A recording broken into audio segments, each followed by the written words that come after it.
నిగనిగలాడుతూ నోరూరించే బొప్పాయి పండులో పోషకాలు పుష్కలం. రోజుకో బొప్పాయి తీసుకోవడం ఆరోగ్యదాయకమనేది వైద్యుల సూచన. తక్కువ కాలంలో పంట దిగుబడి తీసే అవకాశం ఉన్నందున రైతులు కూడా బొప్పాయిపై మక్కువ చూపుతున్నారు. డ్రిప్ మల్చింగ్ పద్ధతులు ఉపయోగించుకొని మంచి దిగుబడులు సాధిస్తున్నారు. ఉద్యాన శాఖ సైతం రాయితీలతో ప్రోత్సహిస్తున్నందువల్ల ఆసక్తిగా సాగు చేస్తున్నారు నెల్లూరు జిల్లా రైతులు. తక్కువ నీటితో బొప్పాయి సాగు చేసి నాణ్యమైన కాయలు పండిస్తున్నారు. నెల్లూరు జిల్లాలో మెట్ట ప్రాంతాలైన ఉదయగిరి, దుత్తలూరు, వింజమూరు, కలిగిరి, మర్రిపాడు మండలాల్లో రైతులు ఎక్కువగా నిమ్మ, బత్తాయి వంటి పండ్ల తోటలు సాగు చేస్తుంటారు. కాగా 4-5 వర్షాభావ పరిస్థితులు వెంటాడుతున్న కారణంగా తోటలకి నీరందక ఇబ్బందులు పడుతున్నారు.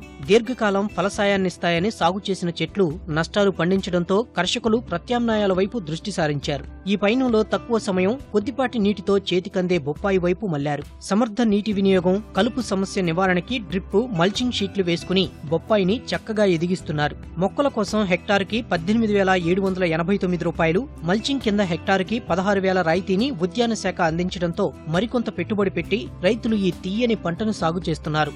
నేను గతంలో 4 years బ్యాక్ కూడా బొప్పాయి వేసాను. సంవత్సరం కూడా బొప్పాయి వేసాను. అగ్రికల్చర్ డిపార్ట్మెంట్ నుంచి మొక్కలకు 18,500 వస్తుంది ఒక హెక్టార్కి సబ్సిడీ. మల్చింగ్ వచ్చి 16,000 సబ్సిడీ వస్తుంది ఒక హెక్టార్కి. ఈ మల్చింగ్ వేసినందువల్ల ఏమవుతుందంటే బొప్పాయి దిగుబడి ఎక్కువ వస్తుంది, గడ్డి రాదు. ఈ పొలంలో ఉన్న గ్రోత్ ఏది కూడా ఈ గడ్డి రూపంలో తినడానికి అవకాశం ఉండదు. ఒక ఎకరానికి బాగా చేసే ఫార్మర్ కి అయితే 1,20,000 నుంచి 1,40,000 ఖర్చు అవుతుంది ఒక ఎకరా బొప్పాయి అంటే. ఒక ఎకరానికి వచ్చి 10 ట్రాక్టర్ ట్రక్కులు ఎరువు తోలితేనే ఆ బొప్పాయికి ఆ కాసే దిగుబడికి ఆ బొప్పాయి తోట తట్టుకునేదానికి అవకాశం ఉంటుంది. ఆదాయం పరంగా అంటే ఒక ఎకరా వచ్చి ఒక 40 నుంచి 60 టన్నులు దిగుబడి వస్తుంది. యావరేజ్ గా కాసే ఫార్మర్ అంటే ఒక 40 నుంచి 40 టన్నులు అయితే వస్తుంది యావరేజ్ ఫార్మర్ కి. ఇప్పుడు ఒక రంజాన్ టైంలో అయితే కొంచెం మార్కెట్ ఎక్కువ ఉంటుంది. బొప్పాయి సాగు బాగుందని రైతులు చెప్తున్నారు.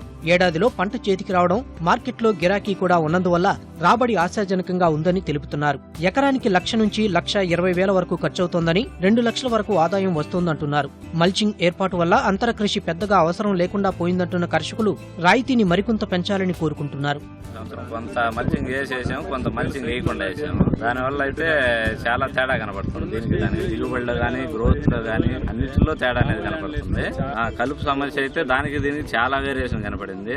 ఆ కూలీల ఖర్చు కూడా చాలా ఎక్కువ అవుతుంది మల్చింగ్ వేయిన దానికి. మాత్రం భారీగానే అవుతుంది సార్. అది ఫస్ట్ లో వేసేటప్పుడు పెట్టుబడి మాత్రం అంతా ఎక్కువ అవుతుంది. ఎకరానికి 80-90 వేలు స్టార్టింగ్ లోనే ఖర్చు అవుతుంది. ఫస్ట్ ఈ సంవత్సరమే బొప్పాయి వేసాను, మల్చింగ్ వేసి పెట్టుబడి అధికంగా అవుతుంది. దానివల్ల గవర్నమెంట్ ఏదైనా సబ్సిడీల ద్వారా ఆదుకుంటే బాగుంటుందని మా అభిప్రాయం. బొప్పాయి మంచి ఆదాయ పంటని అధికారులు తెలియజేస్తున్నారు. ప్రజల్లో ఆరోగ్య చైతన్యం పెరిగి తినడానికి ఆసక్తి చూపుతున్నందువల్ల మార్కెటింగ్ సమస్య ఉండదంటున్నారు. రాయితీ పెంపు దిశగా ప్రయత్నాలు చేస్తున్నామని వివరించారు. ఇక్కడ ముఖ్యంగా మామూలుగా నిమ్మ, బత్తాయి తోటలు అధికంగా ఉండేవి. ఈ మధ్య కాలంలో డ్రౌట్, తర్వాత వర్షాలు లేని కారణంగా ఆ తోటలు కొంత తీసేయడం జరిగింది. ఈ మంచి ఆదాయం కలిగించే పంటగా, తక్కువ కాలంలో వచ్చే పంటగా ఈ బొప్పాయి ఇప్పుడే అధికంగా సాగులోకి వచ్చింది. ఈ ఉద్యాన శాఖ ద్వారా గత 4 సంవత్సరాలుగా మనము సబ్సిడీ హెక్టార్ కి 18,789 రూపాయలు ఇవ్వడం జరుగుతుంది. ఇప్పుడు రైతులు కోరుకునేది ఏంటంటే మొక్కలు మామూలుగా ఎకరాకి 1,00,000 రూపాయల వరకు ఖర్చు అవుతుంది. ఇప్పుడు ఇచ్చేది కాకుండా కొంత సబ్సిడీ ఇవ్వమని కూడా రైతులు అడగడం జరుగుతుంది. ఈ దిశగా మనం ప్రభుత్వాన్ని కూడా అడుగుతాము. ఇది కాకుండా ఏంటంటే ఇప్పుడు నీటిని ఆదా చేయడానికి, తర్వాత కలుపు లేకుండా సాగు సులభంగా కొత్త టెక్నాలజీలో మల్చింగ్ కూడా అందరూ వేయడం జరుగుతుంది. ఇప్పుడు మల్చింగ్ కూడా మనము ఉద్యాన శాఖ తరఫున ఎంకరేజ్ చేయడం జరిగింది. హెక్టార్ కి 16,000 సబ్సిడీ ఇస్తున్నాము. బొప్పాయి సాగు చేసిన తర్వాత 3-4 దాటకుండా రైతులు జాగ్రత్తలు పాటిస్తూ మొక్కలు మారుస్తున్నారు. నాణ్యమైన నారును తీసుకొచ్చి ఆధునిక పద్ధతుల్లో పెంచి అధిక దిగుబడి సొంతం చేసుకుని ఆదాయం ఆర్జిస్తున్నారు.